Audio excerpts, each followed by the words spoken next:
When you hear the word pharaoh, what comes to mind? A powerful ruler, a wealthy king, perhaps a master architect. Meet Ramesses II, who fits all these descriptions and then some.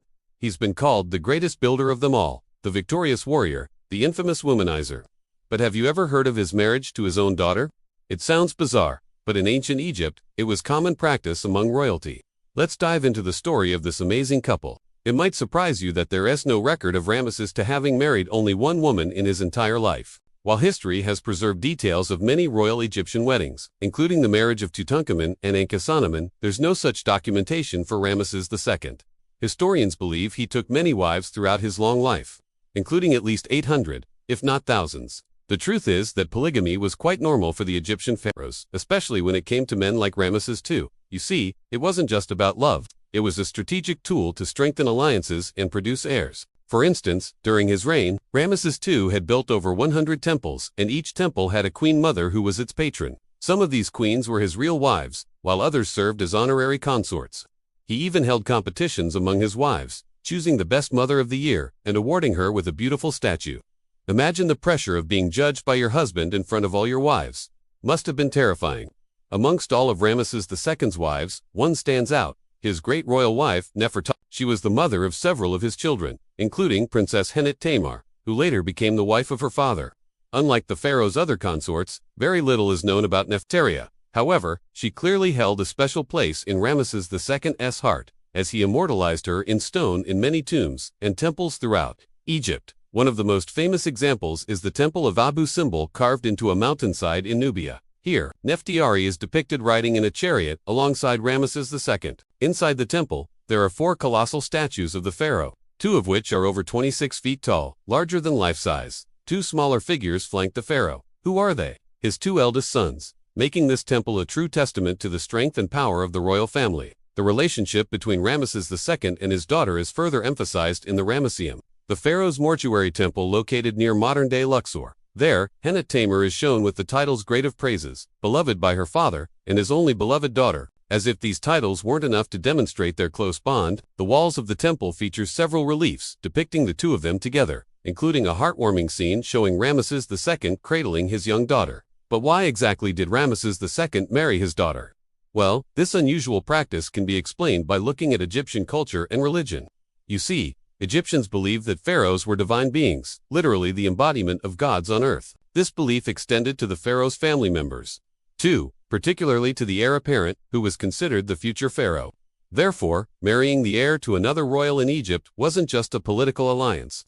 It was a way of preserving the bloodline of the gods. It was seen as a sacred duty to ensure that the next pharaoh was pure of blood, both physically and spiritually. In fact, incestuous relationships were so common among Egyptian pharaohs that it was uncommon for siblings to marry each other. Take, for example, the controversial marriage between Pharaoh Akhenaten and his half-sister Nefertiti. Even though there were some divine precedents set by gods like Ra, who had multiple wives, it was the pharaoh's power and status that made these unions possible. After all, they were considered to be the embodiment of the gods, and gods were allowed to do things that mere mortals could not. But the marriage between Ramesses II and Hennet-Tamar wasn't just about preserving the bloodline. It was also about ensuring the continuation of the dynasty. You see, Ramesses II had a lot of sons, but he wanted to make sure that none of them would usurp the throne. By marrying his daughter to his favorite son, he created a strong bond between them that would discourage any thoughts of rebellion. And it seems to have worked because there is no record of any conflict between Ramesses II and his son over the throne. But it wasn't just about keeping the family united. Marrying his daughter to his son also served as a way of cementing the legitimacy of his rule. By uniting the 2 most important branches of the royal family, Ramesses II was sending a message to his subjects and to his rivals that he was the rightful pharaoh and that anyone who challenged him would be challenging the gods themselves. However, the marriage wasn't always happy. At times, the pharaoh was even forced to banish his daughter from the kingdom. For instance, in the 25th year of his reign, Ramesses II issued a decree that shocked everyone. He decided to cut ties with his beloved daughter, declaring that he would never see her again and forbidding anyone from mentioning her name. Why would he do such a thing? Unfortunately, we don't know the exact reason for this drastic measure. Some believe it had to do with politics, perhaps a disagreement over who should be the next pharaoh. Others think it was a result of a power struggle between the royal family and the priesthood. Whatever the cause, it's clear that the rift between father and daughter was deep. Yet despite this, after 13 years of separation, Ramesses II changed his mind and welcomed Henetamer back to the kingdom. He built her a magnificent tomb and made her a corregent, giving her the title of hereditary princess. He even built her a palace and made sure that she was well taken care of in her old age. It seems that the pharaoh's heart, despite its many chambers, was big enough to forgive and forget. But what about his other daughters? Did he show the same kindness to them? The answer is yes and no. You see, he didn't really have much choice when it came to Henetamer. After all, she was his favorite son's wife.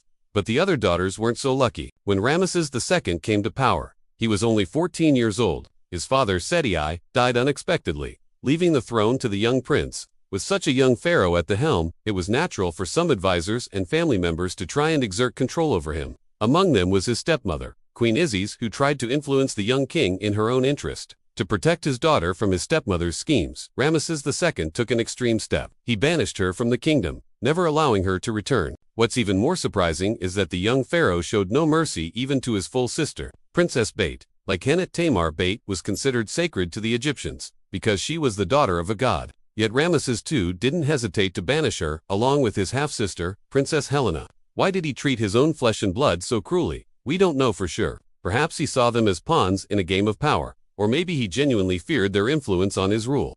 Whatever the reason, he managed to keep them away from the court until his death. After ruling Egypt for 66 years, Ramesses II passed the throne to his son Merneptah. He had a long and eventful reign, marked by numerous military campaigns, the construction of great monuments, and a lasting peace treaty with the Hittites, an empire located in modern-day Turkey. This treaty, concluded in 1259 BC, is considered the first recorded peace treaty in history.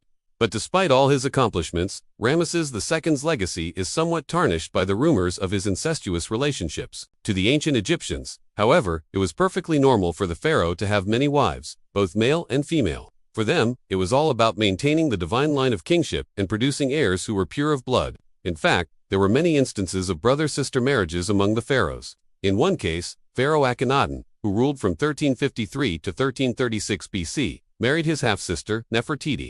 Their marriage produced 6 daughters, but no son, so Akhenaten's advisors convinced him to marry one of his daughters, Princess Menkaure, in order to produce a male heir. Another example is Pharaoh Thutmose III, who ruled from 1479 to 1425 BC. He married his aunt, Queen Hatshepsut, who was also his stepmother. Their marriage resulted in a son, but Hatshepsut eventually took the throne herself, ruling as the 8th pharaoh of the 18th dynasty. These examples show that the concept of forbidden love was not unheard of in ancient Egypt. In fact, it was sometimes encouraged as a means of preserving the royal bloodline.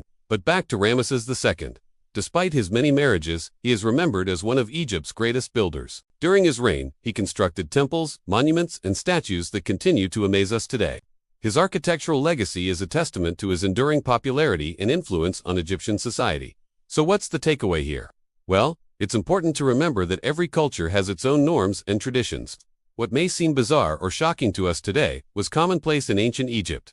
By understanding and respecting different cultures, we can gain a deeper appreciation for the complexities of human relationships and the diversity of human experience. And speaking of diversity, let's talk about Ramesses II's monumental work, the Abu Simbel temples. These twin temples carved into a mountain are a UNESCO World Heritage Site and one of Egypt's most popular tourist attractions. But did you know that they almost didn't make it? In the 1960s, the Egyptian government faced a difficult decision. The construction of the Aswan High Dam would flood the area around Abu Simbel, endangering the temples. Instead of letting them be destroyed, Egypt and Italy, who owned part of the site, joined forces to save them. They built a gigantic concrete structure around the mountains, creating artificial hills that housed the temples. Thanks to this effort, Abu Simbel still stands today. If you want to know more about the amazing stories from history, don't forget to like, comment, and subscribe for more. Thanks for watching.